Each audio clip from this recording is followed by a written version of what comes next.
Pak. Jadi kan Kamera, Pak. masih belum nyala ya, Pak? Oh, sudah, silakan Pak Leonard. Oh ya.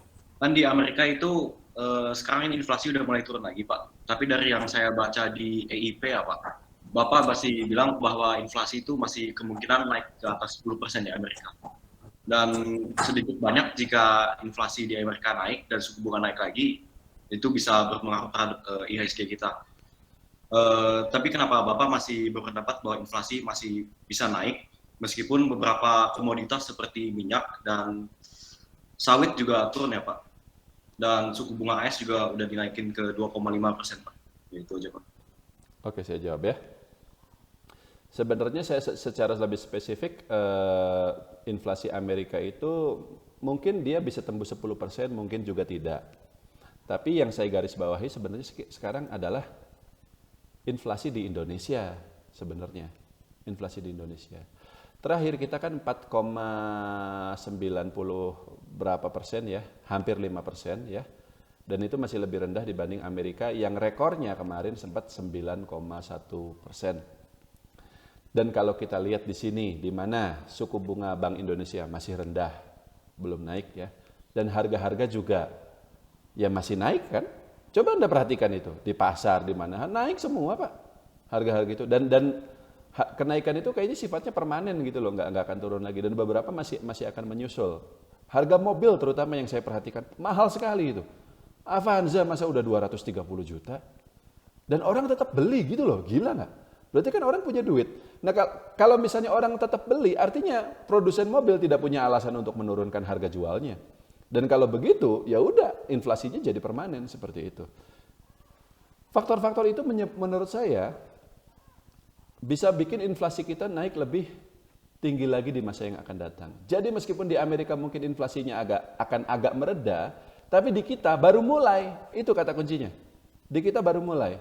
Di Indonesia ini mungkin masih akan, kecuali kalau nanti ke depan BI rate agak naik ya. Cuman kalau BI rate naik itu kan sentimennya pertumbuhan ekonomi kita akan melambat. Jadi ya kayak serba salah gitu loh. Tapi saya lebih memilih itu, lebih memilih BI rate itu naik agar inflasi kita ini mereda. Nah, terus balik lagi ke Amerika ya. Inflasi terakhir angkanya sudah agak slow down. Dari 9,1 menjadi 8, saya lupa 8, berapa tapi intinya udah agak turun untuk bulan Juli kemarin itu. Ya, kan angka inflasi bulanan kan seperti itu.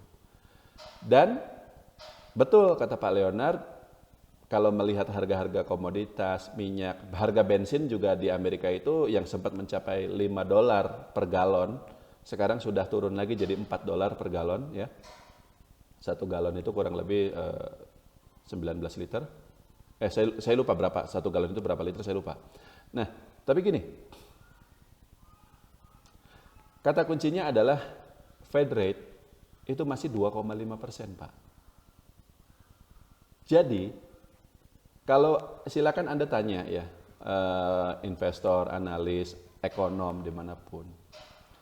Fed rate itu minimal harusnya 4,5% loh.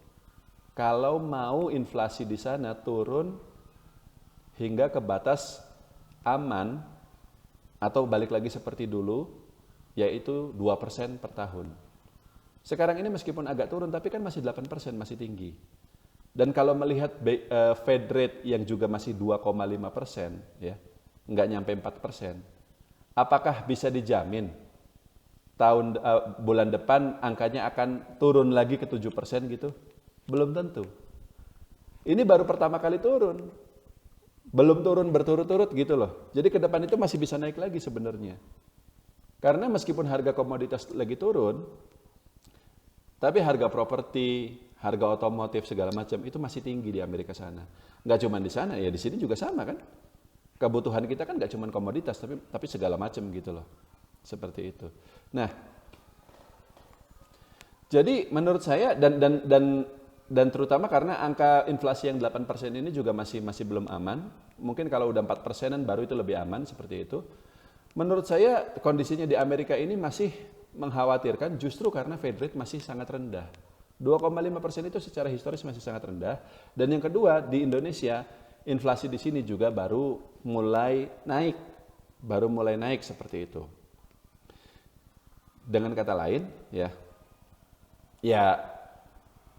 sebelum akhir tahun nanti ya, ini kan sebenarnya gini loh Pak, persepsi pasar itu kan tergantung naik turunnya bursa sahamnya aja sebenarnya.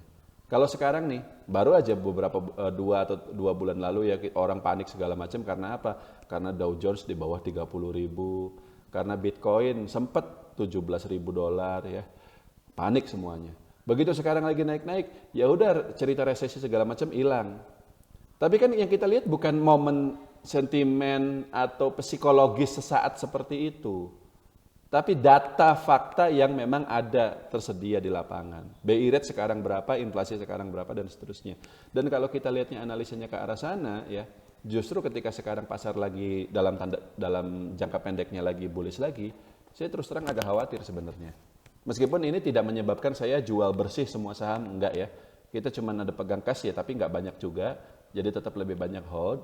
Tapi kalau untuk full, saat ini, pada saat kondisi di mana IHSG juga sudah bukan lagi di 6.500, melainkan di 7.100. Dan kita tahu juga, IHSG ini belakangan ini naik, sok perhatiin deh.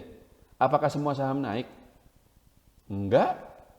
Itu aja yang naik. Banking, Astra, yang blue chip doang gitu loh. Yang second liner yang turun-turun. Yang naik-naik gitu. Masih nggak merata Pak kenaikannya. Karena memang orang masih belum cukup percaya diri lah. Karena memang asingnya juga ya masuknya ke saham-saham blue chip aja ya. Intinya kalau masih untuk full time untuk saat ini masih belum berani saya. Jadi kita lihat dulu lah perkembangannya. Karena ya biasanya pas akhir tahun ya, cerita itu nanti bisa menyusul kok.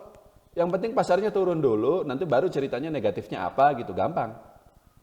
Kalau istilah kasarnya kan kecapnya gitu ya. Kecapnya itu apa gitu. Nah tapi pasarnya turun dulu nanti baru keluar. Ketika kondisi lagi aman-aman saja seperti sekarang, kita justru harus fair. Ketika nanti investor pasar fair, kita harus greedy. Ini gampang ngomongnya, tapi untuk prakteknya susah loh, saya kasih tahu. Tapi itu yang kita lakukan. Cukup Pak Leonard? Jadi Fed rate sama BI rate kemungkinan masih akan naik lagi ya Pak? Iya, masih akan naik. Dan itu kalau misalnya naik, BI rate menurut saya amannya ya, sekarang kan 3,5%, 4,5% lah. Jadi naik 1%, dan 1% itu kan berarti 4 kali basis poin ya.